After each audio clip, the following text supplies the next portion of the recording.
ധർമ്മ പ്രമാണം. ധർമ്മപ്രമാണ வியூவர்ஸுக்கு ஒருக்காக்கூட ஸ்வாகதம். வாத்தியார் ஷஷ்டியத்து பூர்த்தி எந்த வயசுல எப்போ பண்ணணும்? ഒരുപാട് പേര് കൺഫ്യൂസ് பண்ணிட்டு இருக்கா. അതൊന്ന് വഴക്കമാ ചൊന്നാ തേവല. ഷഷ്ടത്വ പൂർത്തിയെ പൊறுத்த വരയ്ക്കും 60வது വയസ്സ്.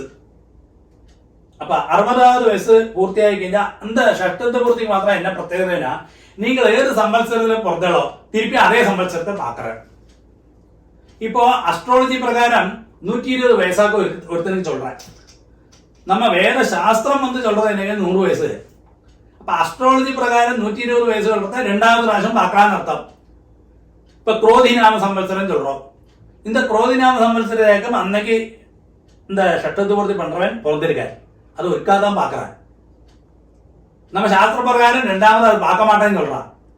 പിന്നെ എല്ലാം ഭഗവാനോട് അനുഗ്രഹം കൊണ്ടും பார்க்கலாமே இருக்கலாம். പക്ഷെ பார்க்க மாட்டேன்னு சொல்றான் ആധികാരികമായിട്ട്. അപ്പൊ അതുകൊണ്ടാണ് இந்த ஷஷ்டத்து பூர்த்திக்கு ഇത്രത്തോളം പ്രസക്തിയെന്ന് അർത്ഥം. അപ്പോഴാണ് சொல்றான் നീ இந்த மாதிரி ரெண்டாவது பார்க்க மாட்டே. அப்ப நீ ஒரு காரியம் மார்க்கண்டேயனை ஆவாகனம் பண்ணி மார்க்கண்டேய பூஜை பண்ணு.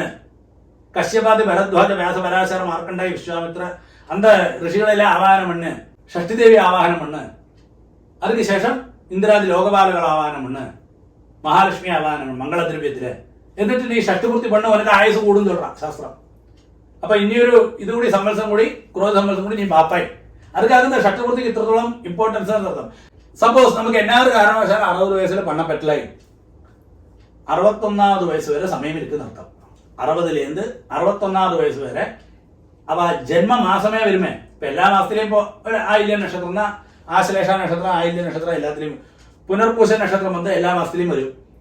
അത് ഏതാ പണിക്കലാന്ന് അർത്ഥം. ഏറ്റവും ശ്രേഷ്ഠം വന്ന് அந்த 60 പൂർത്തിയാറ് അന്നേക്ക് പണ്ടത്. அது ருத்ரேசி தலையாளைக்கு பண்ணியோ இல்ல 2 நாள் முன்னாடி ருத்ரேசி பண்ணியோ ஷஷ்டிபூர்த்தி பண்ணலாம். இல்ல ஷஷ்டிபூர்த்தி சாந்தி மாத்திரமாയിട്ട് பண்ணலாம்.